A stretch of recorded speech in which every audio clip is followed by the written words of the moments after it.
Welcome to the Everyday Veteran Podcast. I'm your host, Pat Keplinger. And with me today, we've got Jack Floyd, U.S. Marine veteran. Jack, welcome to the podcast. Thank you. Appreciate it, Pat. Glad to be here. Thanks. So, why don't you tell everybody a little bit about yourself, where you're from, and how you kind of got into the Marine Corps? Okay, so I grew up in the mountains of North Carolina. I'm a hillbilly. Most people call me a redneck. I say no, I'm not a redneck. I'm a hillbilly. Um, Loved it. Loved being out in the woods. I grew up with dirt poor. My mom. Well, both of my parents were teachers. My granddaddy was a teacher, so my mom grew up poor. My dad was born in a log cabin in Georgia. I mean, the whole family just came from nothing except a little bit of love and a lot of grit. So kind of grew up in the little bit tough, walking around the woods with bobcats and taking my dog with me. So that was the one rule: if you're going in the woods, take the dog with you. Because the dog's going to go get eaten and I'm going to come home, right? So that was always the running joke, which wasn't quite funny. When I was about 6, was the first time one of my dogs actually got eaten by a mountain lion. So Oh, no. yeah, but As a 6-year-old, you watched that? no, I ran. Oh, you ran. Yeah, Good. I didn't stick around to see it, but I knew what was going on. But yeah, my dad and my mom separated when I was 6. My dad went to Germany to be a teacher for the military. So he lived in Heidelberg, Germany, or just outside of Heidelberg, Germany, for about 20 plus years, working with the University of Maryland, teaching GIs overseas. So I wasn't necessarily a military rat because he wasn't moving all over the place, but I spent, every summer from the time I was 6 until I was 16 in Germany with him on military bases every day. So I was around it a lot growing up. I saw what it was like. From about age 10, I had already made up my mind that I was going to be a Marine. That's all I ever wanted to do. That was my goal. That was my dream. Prior to that, I wanted to go to NC State to be an engineer, mechanical engineer. And my dad was a psychologist, and he said, of course, ran me through the ringer in his tests and psych evals and said, yep, you should be a mechanical engineer. And I went to the Marine Corps Infantry instead. And it was kind of funny because I remember the day, well, not quite the day, but like 2 days before I shipped out. Um, that was the first summer that I hadn't been to Germany to visit with him, and he came home to visit with me and say bye to me before I went to boot camp. And then he of course, came home for my graduation from boot camp.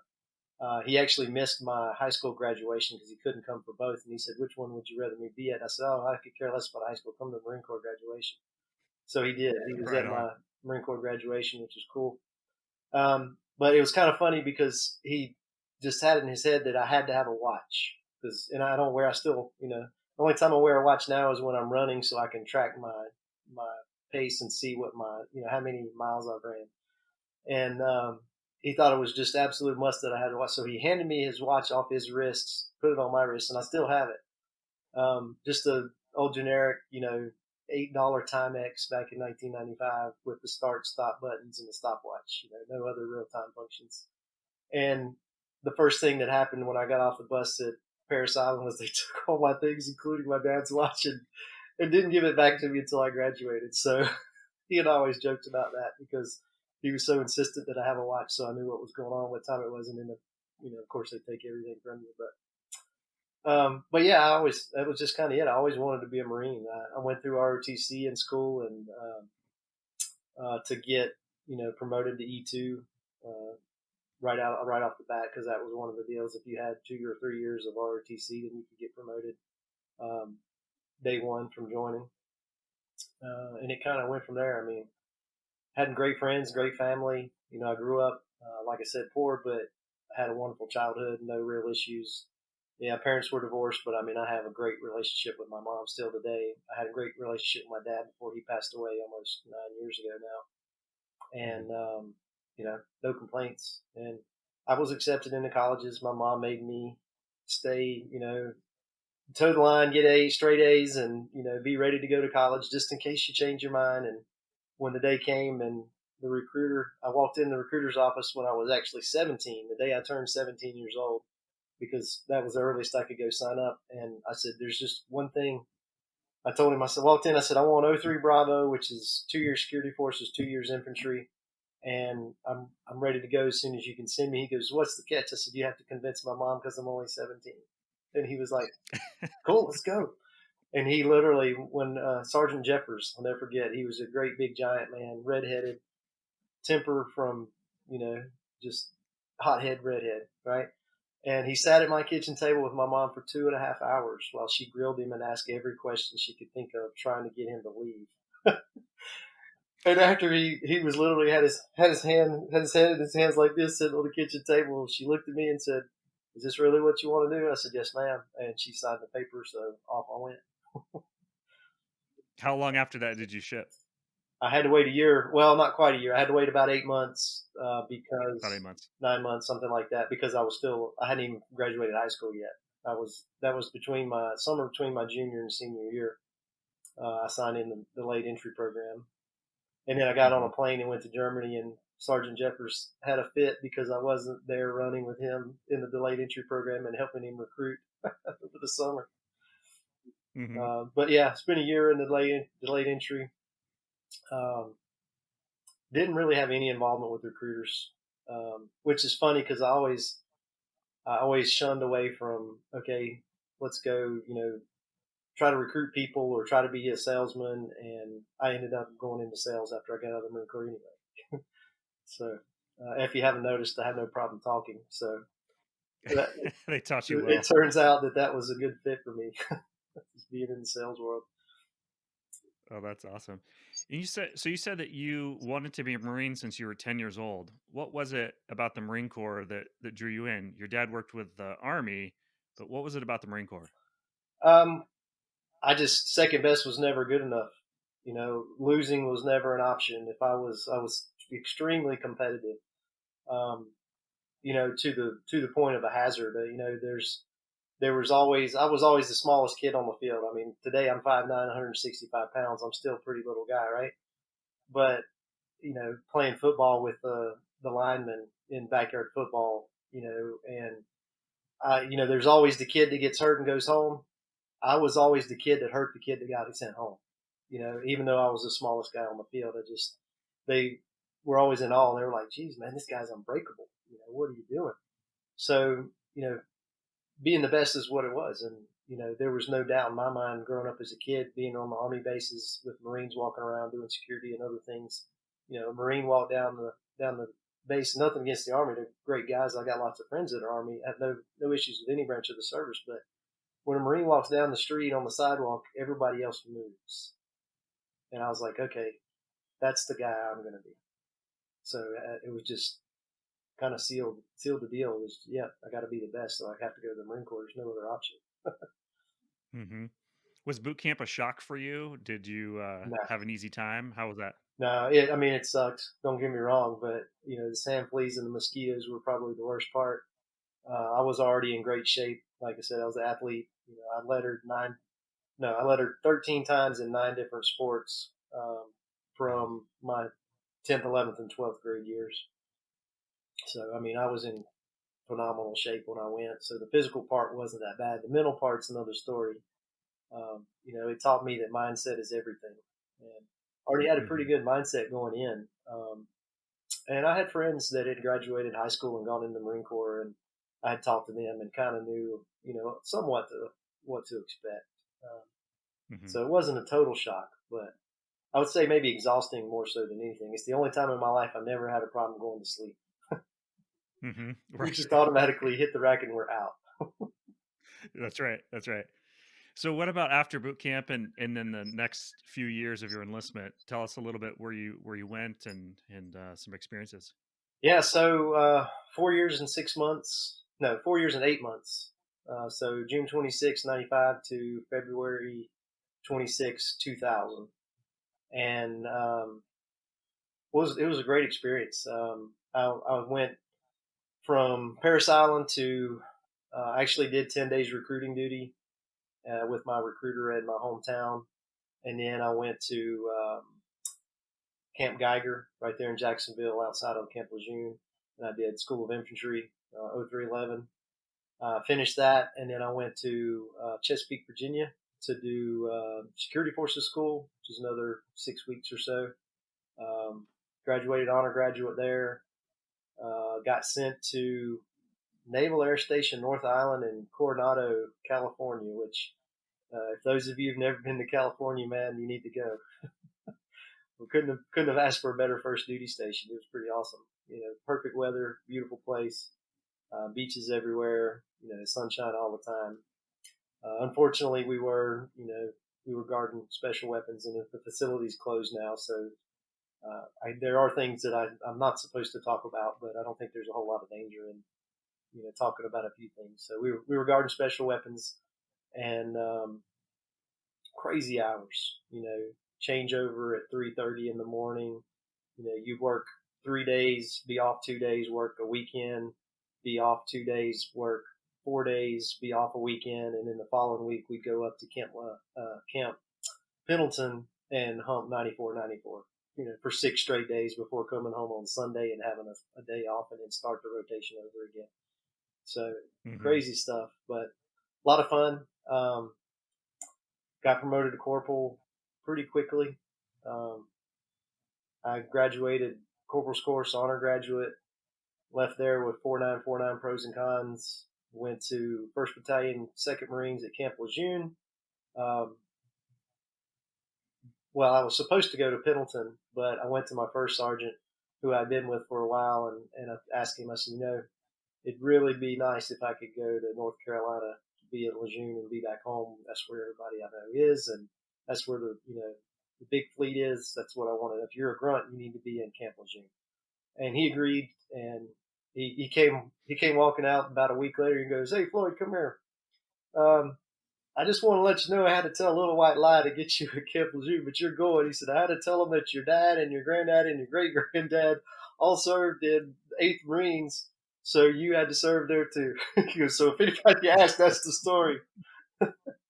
So it was kind of cool. He pulled some strings for me to get me back to North Carolina.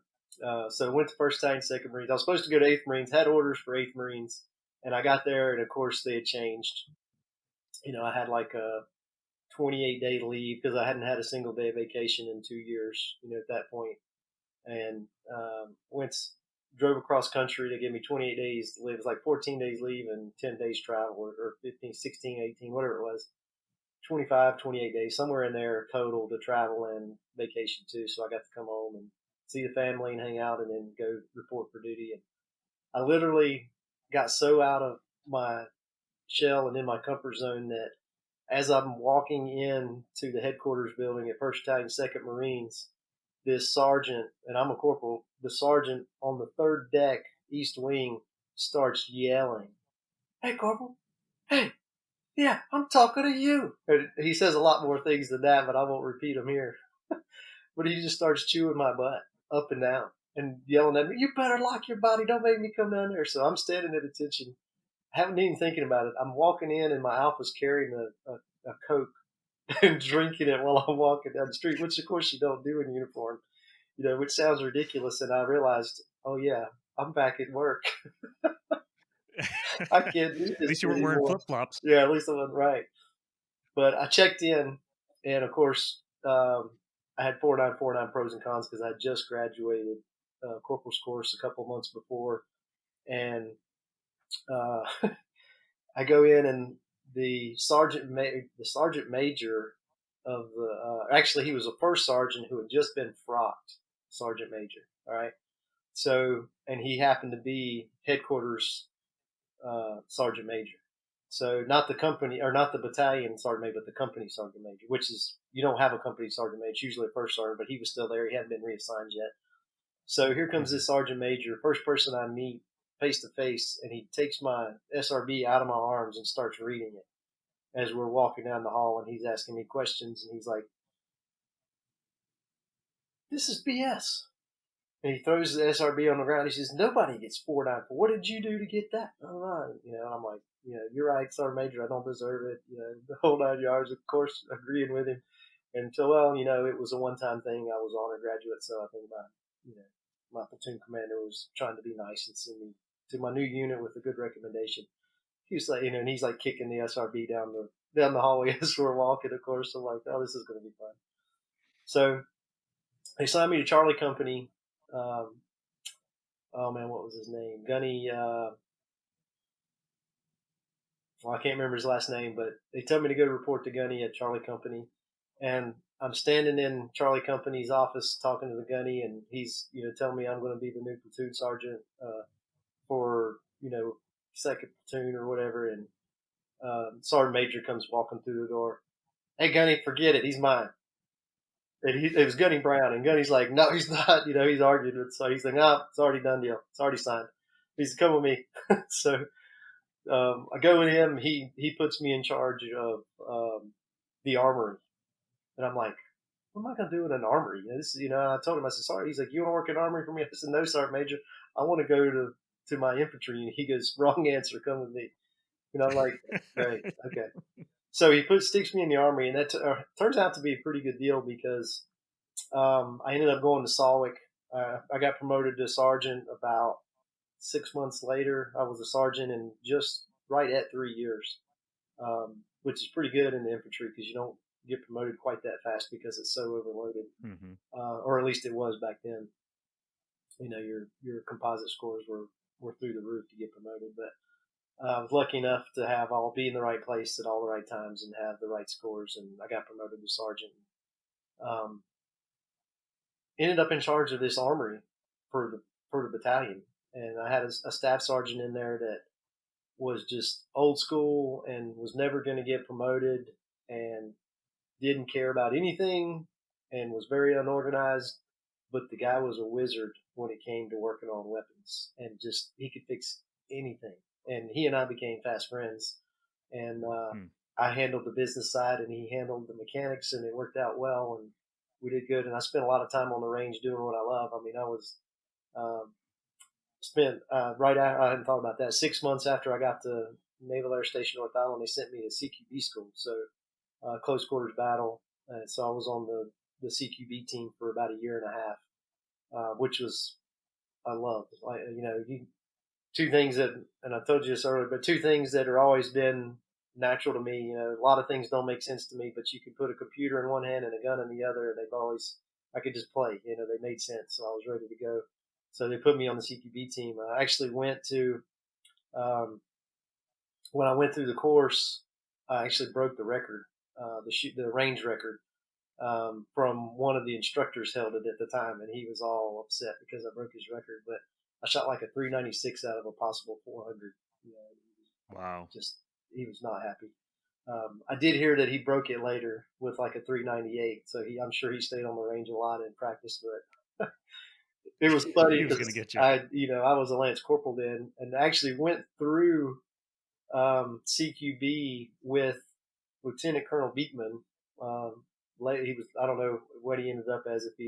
I know he got promoted to colonel later. I don't know if he ever went further than that, but he was the Security Forces Battalion commander, and he lived in the barracks with us for 6 weeks while we went through CQB training. Talk about an experience. Wow.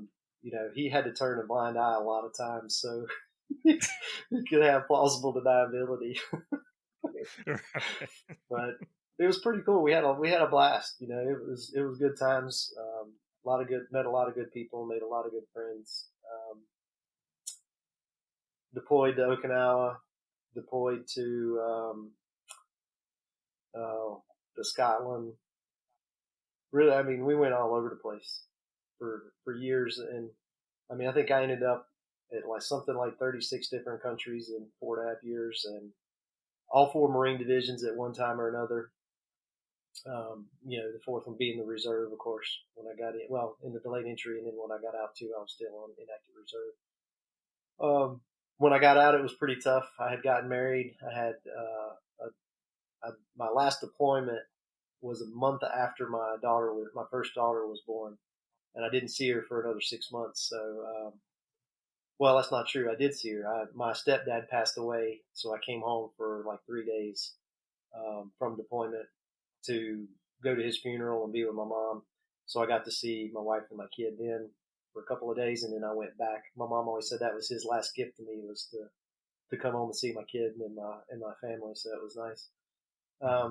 But I just realized that, you know what, I'd always, to the day I got out, anybody you asked, they're like, oh yeah, man, he's a lifer. He's in it for good.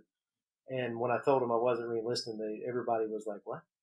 What are you talking about? You know, you were made for this. This is you, man. This, what else are you gonna do?" You know, and I was like, I have no idea what else I'm gonna do because I love this, but I can't be away from my kid. It's just that Hmm. was a huge life changing event was when I had my first kid because everything changes. You know, I went from the guy who was not scared of anything, and that growing up, people were like, "Man, he's crazy. What is he doing? He's riding his bicycle off the roof of the school, you know, because somebody dared him to, you know, or oh, he jumped off the spillway, which is, you know, 65 feet tall, you know, concrete and slopes out. If you don't jump far enough, you hit the concrete on the way down." I'm like, you know, scared of nothing to scared of everything because now I have a kid and it's not a, you know, now I have to be here because he's going to take care of Hmm. my kid if I'm not. And Right. that was a huge change for me. And it really wasn't even a question. I mean, my next step in my career, well, the plan was to become a sniper. And oddly enough, it's kind of funny because I would have been in the same sniper school as what's as Chris Kyle, you know, the the most decorated and I don't know accomplished sniper ever, I guess, in my at least the U.S. sniper. You know, I would have been in Hmm. his class had I gone, and I said no, I'm done, I'm getting out. So don't send me, Hmm. send somebody else that's going to keep it and use it. And it was tough, you know, because I got out, I was a sergeant. I'd been a sergeant for a year and 8 months, you know, 20 months of instant recognition and instant obedience to orders. You know, you walk into a room, you have instant credit because you're a sergeant. You know, you walk Hmm. into a room in an office building today without those stripes, and in the civilian world, and you're just Joe Blow walking down the street, right?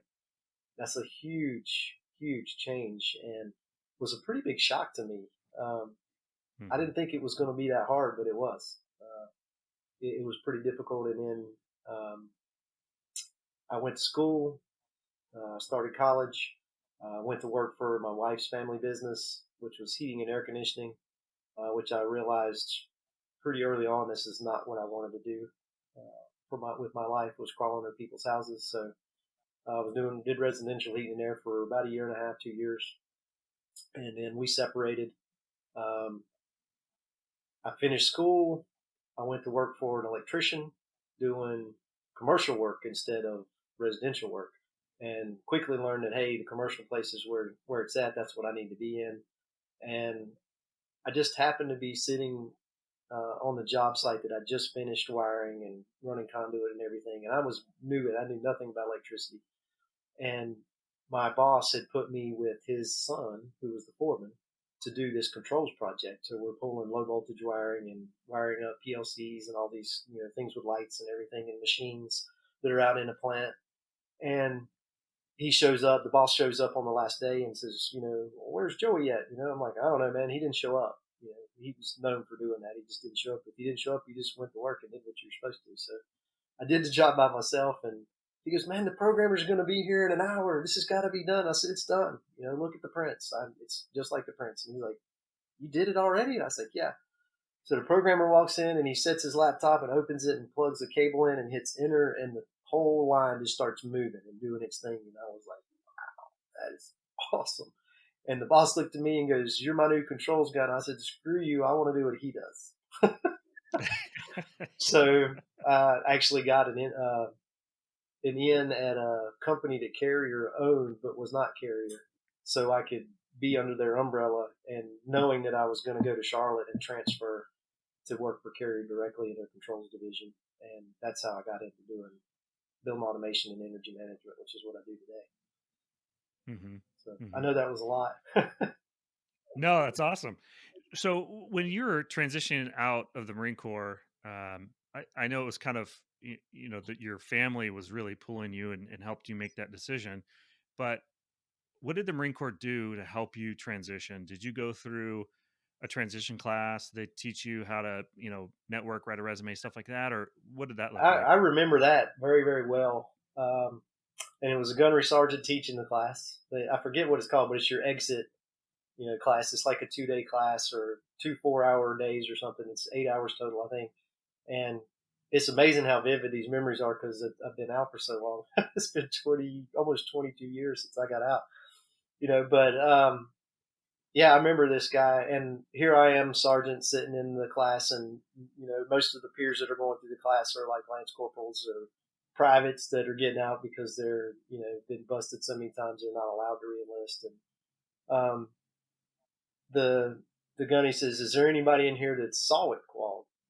And I'm like, "Yeah, I'm solid qual." And he's like, "You're solid qual?" I was like, "Yes, Gunner Sergeant. I spent many days on the range, and I said I was CQB. He goes, "You're CQB and solid. What's your MOS?" And I said, 0311. He's like, "Oh my God, you got the trifecta." So he wanted me to go to the FBI. And I told him, I just laughed. I said, "No, I already looked at the FBI and did an interview with them and told them no because they make you work more hours than the Marine Corps does." I said, "And I'm trying to get out of that to go see my family." And he just started laughing. He's like, "Yeah, you're probably right." Yeah. So they did do a lot of things. I was pretty fortunate in the fact that there was a family business to go home to because I mean otherwise there wasn't much for me to do except go be a cop, and that would have been Hmm. starting from ground zero again as a private, basically go through an academy if you get accepted, and then the wait list is forever long, so it could have been a couple of years, and then I would have been out of practice. And so, yeah, going into a trade was definitely the way to go for me, particularly Hmm. because I didn't have the money to go to college. If I had a choice, I mean, I had the GI Bill, but it wasn't enough back then to pay for college by any means. I ended up with an associate's degree that the GI Bill paid for about 80% of, and the rest of it I paid out of pocket so I could finish it. Um, Hmm. Otherwise, I would have gone to a 4-year school probably and gotten a degree and gone from there. It Hmm. certainly would have made things easier. I've had a great career. I have no complaints. I mean, I'm currently the office of the president at a global manufacturer for controls. So I mean, I'm a technically I'm a co-president. So there's two of us that run the company, but we call it the office of the president. So I mean, it is doable. I don't have a 4-year degree. I've got a 2-year degree in industrial maintenance. Um, I've just been able to build a good career based on relationships and performance. Never quitting, never giving up. Doing what Hmm. everybody else said, no, that's not possible. And I went, I'll do that, sure. And they were like, okay, yeah, whatever. And then, the end result, I go, here you go. And they're like, that actually worked. That was amazing. So having God's little miracles in my life have enabled me to go forward and do a lot of great things and help a lot of people, and I'm super grateful for that. And Hmm. but yeah, I think if I had advice to give to anybody that was getting out today, it would be go to college. And if you can't afford college, learn a trade because the trades are dismal right now with skilled people. We need skilled people in Hmm. trades badly right now, Hmm. and do both. Be the gold collar guy that has a degree and field experience because those are non-existent too. They just Hmm. they're so rare and so valuable, you just can't find them. The guy Yeah. that knows how to install and has hands-on experience that also has the degree and understands the business side of it is the guy you want. It's very very hard to find. What were some of those intangibles that you took from the Marine Corps that made you so successful throughout your civilian life? Uh, well, probably the most obvious is just discipline. I went in as a Hmm. 17-year-old kid with very little discipline other than what maybe some coaches had given to me or my mom or my dad had given to me. But, any 17-year-old kid, boy or girl, doesn't matter. They're not very disciplined anyway. So I think that was probably the biggest thing. Structure gave me structure that I Hmm. got used to and that I didn't always do well without. And I think that um, building that foundation was important because that's one of the things that's made me successful is being able to implement structure and policies for not only myself but for the people around me to make them successful. Because highly believe in making it possible for people to be successful, not just saying here you go be successful. Now let's set them up to be successful instead of letting them figure it out. Throwing them in the deep end. So um, that's kind of what I've built my basis of my career on is what do we got to do to be successful long term. They gave me the Hmm. strategy thinking and the processes. It used to be, critical thinking and strategies used to be applied to, anti-terrorism, right, or counterterrorism, and now it's just applied to business. There's no difference in how you do it. or how you approach it. You know, the operation's still the operation, the mission's still the mission, and troop welfare is still priority number two always. Mm-hmm. So, Mm-hmm. yeah, I think that's probably the biggest thing is the structure that came from it. Mm-hmm. That and the brotherhood. I think I tell my kids today, and I got 5 kids. I got 4 daughters and 1 boy, and I tell them all, you know, you want to know the secret to life, and they're like, yeah. I'm like, it's relationships, and I'm dead serious when I say it. It's like it's not money, it's not love, it's not um, anything that you can put your hands on or anything you can think of. It's absolutely the most important thing in this world, and the secret to life and joy and happiness is having healthy relationships and helping other people. You know, because what having relationships does is get you out of yourself. And if you can get out of yourself Mm-hmm. and into something else or somebody else and be focused on them and not focused on yourself, that's when the real success comes, because you can't do it by yourself. Nobody can. It's impossible. I don't care what it is.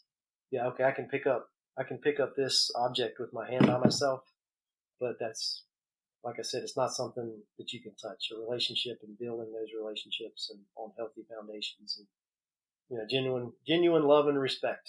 That's what it's all about.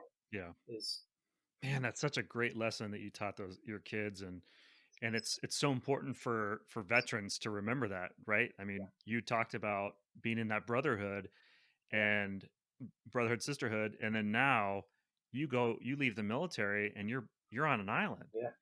And what was that like for you being with all your your buddies and then getting out, and how did you handle that? It was terrible. Um, Absolutely terrible. And the timing couldn't have been worse because I got out right before 9/11, and Mhm. I had I call it, or actually I don't call it this. This is what the psychiatrist I went to called it. He said it was called survivor's remorse, and I'm like, well, I'm not a survivor. I never went in combat. I went all over the world on peacekeeping missions and helping, rebuild stuff that we blew up 10 years before, but I never was, in real combat, so I don't, I didn't consider that survivor's guilt. He said, well, the problem was that I had Marines that I trained that got killed, overseas Mhm. fighting a war. And I felt like I should have been there, because I could have been. I could have very easily went and reenlisted and went back. It happened so quick after I got out. It was less than a year. Um, and the only reason I didn't get stop lost and recalled was because I had that year in the delayed entry program. So I missed a cutoff day, or I think I might have actually been stop lost for like a day or two, and then it Mhm. expired at the end of the month or something. So I mean, it was so close that I could have very easily just went back and said, "Hey, send me back to 1-2. I want to go back, and I'm deploying them." Mhm. In retrospect, I'm glad I didn't, because I wouldn't be here today. I wouldn't have, the kids. I wouldn't have impacted the people that I've impacted. I wouldn't be working with other veterans right now. I would be sitting here talking to you. And Mhm. I think God had a plan for me other than that. But it was really hard because First Battalion, Second Marines was the spearhead of the first infiltration after 9/11 hit. When we attacked back and retaliated, they were the spear tip, literally. 96 out of the first 110 coalition troops that were killed. That's coalition, so we're talking Great Britain and U.S. because nobody else had joined at that point. So out of all the Mhm. U.S. and the British troops, 110 that were killed in the first whatever 90 days, 96 of those guys came from First Battalion, Second Marines. They were Marines that I Mhm. trained, that I worked with on a day-to-day basis, that I was side by side with. So for them to not come home was really, really hard. And Mhm. nobody understood that, and nobody other than other Marines, or the ones that I kept in touch with and we're still talking to. And I had a Warrant Officer Short, who was such a great, great leader, uh, just an amazing person. And I kept in touch with him, and he kept tabs and let me know what was going on, and who had gone and who was coming home, and tried to go see people, friends that came home that were injured, but still here. Yeah, it was tough Mhm. because they were doing their job and I wasn't. So um, I had some struggles with that, and I'd lie if I said it didn't attribute to you know issues with my personal relationships for many years after that. And Mhm. eventually, I don't have any crazy sob story by any means, but I did become an alcoholic, and you know, I was broken for many, many, many years, and for Mhm. a lot of reasons. But that I think was a big part of it too, because I was feeling guilty for not being there, um, Mhm. and I just kind of went from one thing to another. I immersed myself in my job, then I immersed myself in school, then I immersed myself in my job, and then I immersed myself in making money, and nothing ever filled that void, and then alcohol did. And it Mhm. did for many years until it didn't, and it finally everything around me just fell off because it was a terrible foundation. I hadn't built the good, healthy relationships that I'm talking about today that I teach my kids to build. I was, very selfish. Self pity still begins with self, right? It's one of the most selfish places you can live because it's about me, Mhm. and I'm of no use to anybody if all I'm doing is thinking about me, and that's a terrible place to be too because it's miserable. There's no joy in it. There's no joy because there's no gratification. There's no humility, and without humility, you can't have gratification. It just doesn't exist. Um, and Mhm. gratitude is, you know, in my mind, it's the spark of all joy. Without it, you can't be happy. So you got to start somewhere, right? Mhm. So yeah, it led me down a long, narrow path that was, self self chosen and self seeking.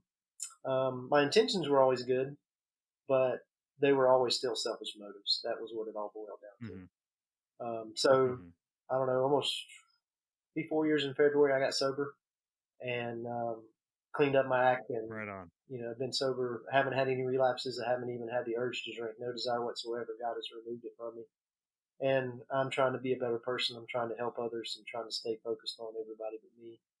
I've got a good buddy Mhm. that says, "Move a muscle, change a thought," and I love that saying because it's so true. Because I can feel myself going into that self pity sometimes and that kind of downward slope, and all I have to do is get up and go do something with somebody else.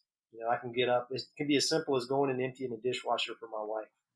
Where it could be as great as driving down, 20 miles or 30 miles or wherever to find a vet who's struggling with addiction and taking him down to a rehab facility to get him checked into a treatment. It just um, move a muscle, change a thought. It sounds like the simplest, craziest thing, but it works, and I love it, and I try to use it today, and I hope others out there do because I tell you, the hardest thing in the last 4 years of sobriety has not been not drinking. It's been losing more of my brothers because I've lost two in the last 4 years to suicide that have had Mhm. PTSD, and these are guys that I served with, okay, that carried on and went to battle and went to war and came home after 20 years, of being in it constantly, 5, 6 deployments kind of deal. One of them was a sergeant Mhm. major of the battalion. I mean, that's how high up it goes. It doesn't. Mental illness does not. Um, what's the word I'm looking for? It doesn't care who you are, what your rank was, Doesn't care about rank. how much money you Mhm. have. It does not care. It will grab hold of you and it will end you if you let it. Mhm. And it's terrible, Mhm. because these were great guys that I known for years, 20 plus years, 25 years. I knew these two Mhm. Marines that committed suicide over the last 4 years. Mhm. Um, and they were motivators. I've got a good buddy that he was the sergeant major was a staff sergeant when I knew him. He was the head of a state platoon, and sniper guy was awesome. I spent hours and hours and hours and months with this guy in the field at ranges and humping mountains and doing all kinds of stuff and on deployments. You know, he had my back and I had his back. He was a great guy. And I've Mhm. got a buddy that I went to high school with that talks about him when he was a sergeant major. He spent 18 years in, or no, he might be 20 because he just retired this year or last year, maybe, I don't know, something like that. But he put 20 years in, retired as a gunny, and he talks about Sergeant Major, and I'm like, I keep laughing. He's not a Sergeant Major, he's a staff sergeant. He's like, no, man, this is 15 years after you. So I'm like, yeah, I know, I'm just laughing. But he talks about Sergeant Major being up on top of Connex boxes, walking, jumping between the boxes with the entire battalion, just in a big horseshoe around him, listening to him, and he's giving them a speech about to go to war. And Mhm. they're in Kuwait or Iraq or Saudi Arabia. I don't know where they were, but they were overseas. You know, about to go in live fire, and he's on top of it, giving them a speech, telling them what great men they are and how they're going to succeed. And this guy comes home and he can't deal with it, and nobody knows, because that's what mental illness Mm-hmm. does to you. It isolates you. It puts you in self, and that's a terrible place to be for anybody, Mm-hmm. especially somebody who's dealing with PTSD, because ultimately he had a wife and kids and 100,000 brothers, that were still alive that knew him and served with him. Maybe more than that, maybe hundreds of thousands if you go over years and years of that he spent in the service. And he could have reached out and asked for help, and any one of us would have been there for him. But he didn't feel comfortable enough to do that, and that's a shame, because um, Mm-hmm. he's a great guy. All I can say today is, maybe we can use his example to help others, because I think that's what he would have wanted. I think he would have wanted help. He just didn't know how to ask for it. It's Mm-hmm. okay to ask for help. It takes a village. It's not a one man show. The snipers out there in the world, guess what? They don't go out by themselves. There's always two. There's always at least two. Those are the deadliest guys in the world, and there's two of them. You know, you don't Mm-hmm. have to do anything by Mm-hmm. yourself. And if I could send any message to veterans today, I think it's that you're not alone. Just Mm-hmm. because your mind says you should be isolated and you don't feel comfortable, and hey, guess what? There's 100 more guys probably within a 100-mile radius of you that have the same problem and the same thoughts. It's not uncommon. Mm-hmm. It's nothing to be ashamed of, and there's nothing wrong with asking for help. I did it.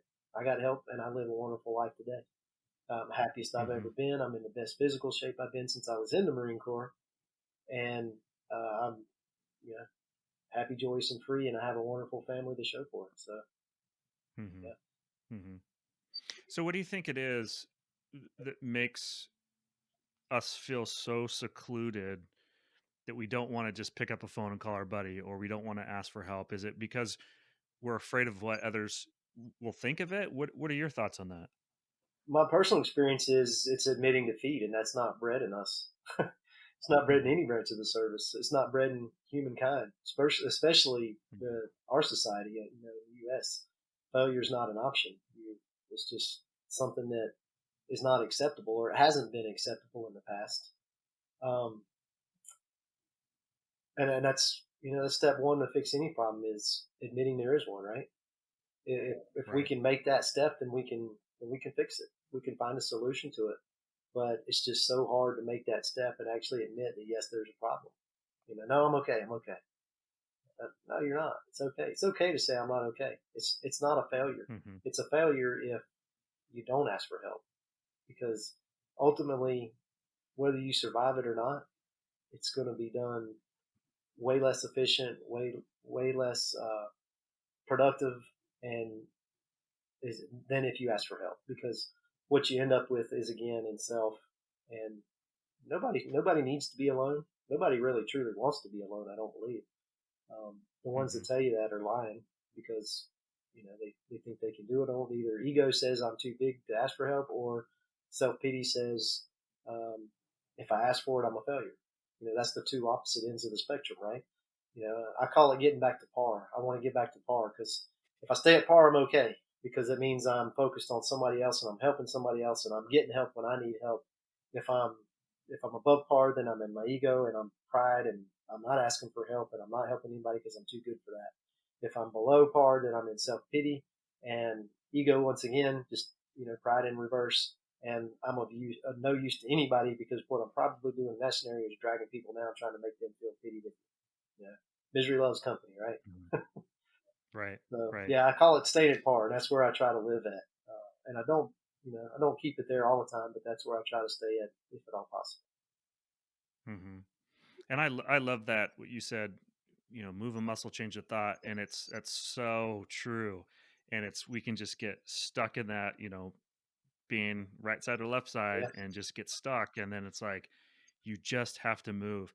And it's I heard it phrased this way. It's you got to get off the X, right? yeah, Bombs are coming right on the that's right. X, and if you don't move and you just one step, and man, that's so awesome. Move a muscle, change a thought. That's great. That's awesome. So so now, are you involved with other veterans groups, or what's your connection to the community and the veterans? Honestly, it's mostly through. 12-step programs and people in addiction because that's where my expertise lies since I have experience with that. Hmm. And I work with lots of uh, lots of different people in programs that are for drugs or for alcohol or for whatever. And a lot of guys have PTSD.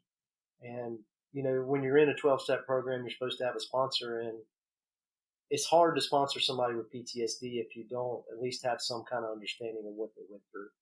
Um, Hmm. I've been diagnosed with PTSD twice and told them that's BS. You can leave that out of my record book. Don't ever write it down. But Hmm. physically to my face, been told, yes, you have PTSD. I'm like, no, I don't. They're like, yes, you do. I'm like, no, I don't.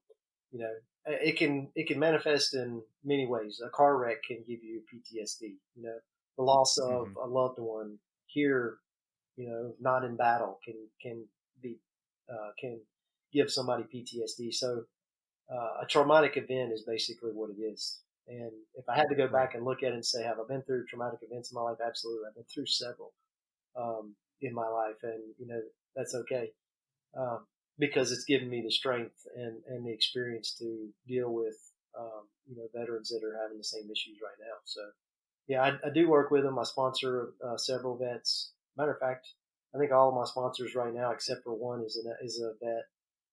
I've got a new guy right now that I'm not. He hasn't actually asked me to be a sponsor, but I'm the only person to talk to right now. I've had several guys that I've sponsored, and some of them that I've actually turned over to other vets because they have more similar experiences and can understand it better. I say, hey man, I'm not a good fit. You need to go talk to this guy. So we have a really good community here in North Carolina of vets, and I have yet to find anybody that has spent time in the service that isn't willing to step up and help because the brotherhood is so strong. Hmm. It's just it's a different thing. When I've got friends that I've known my whole life. I got my best friend since I was 6 years old. I call him my brother, and I introduce him as my brother. Um, and I have a wonderful relationship with him. He is my brother. I'd die for him in a heartbeat, and he can finish my sentences before I can. But it's a different feeling, a different relationship when I'm standing with my Marine buddy. BJ Russ is one of my closest friends and one of my oldest friends. He lives here with me. He was in Tutu. He was in California with me, and he was from mountains of North Carolina. We never met each other. We probably played each other in high school sports at some point because we were the same age and graduated same year.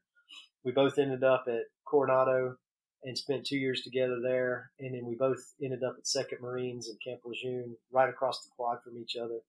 And now our kids play together.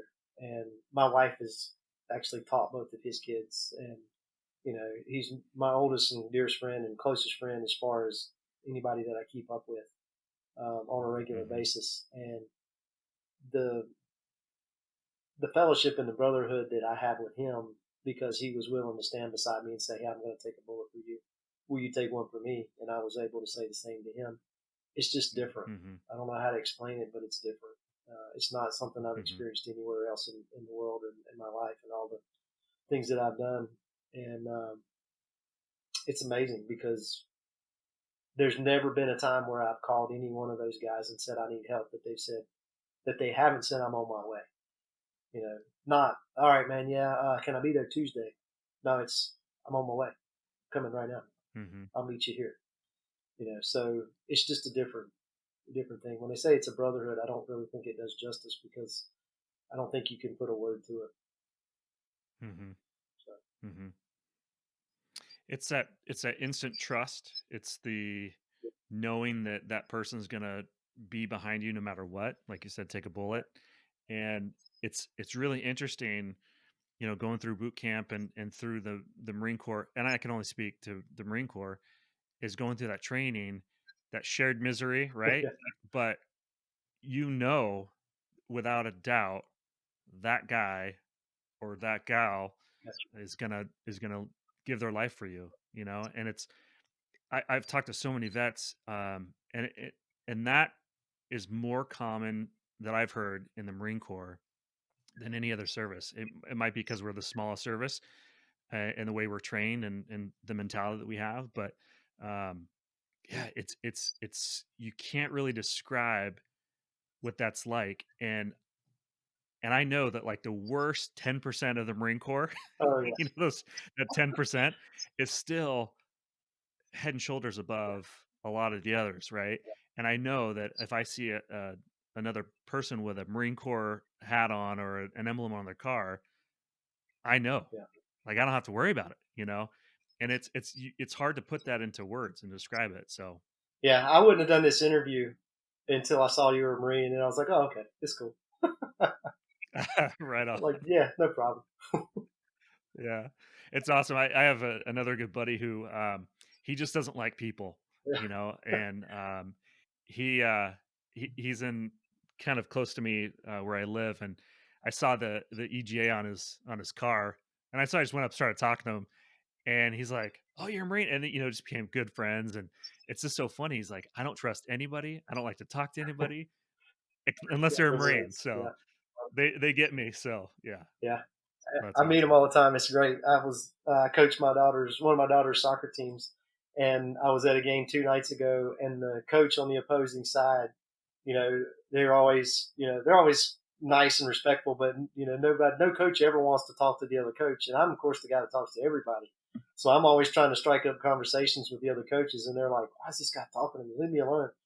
And so we're leaving the game, and we just finished. And I rolled down my window because I saw him walking in the parking lot. I said, "Hey, coach, good game, man. That was great. That was a lot of fun." And he's like, looking like, "Who is this guy?" And then he sees my Marine Corps license plate. He goes, "You're a Marine?"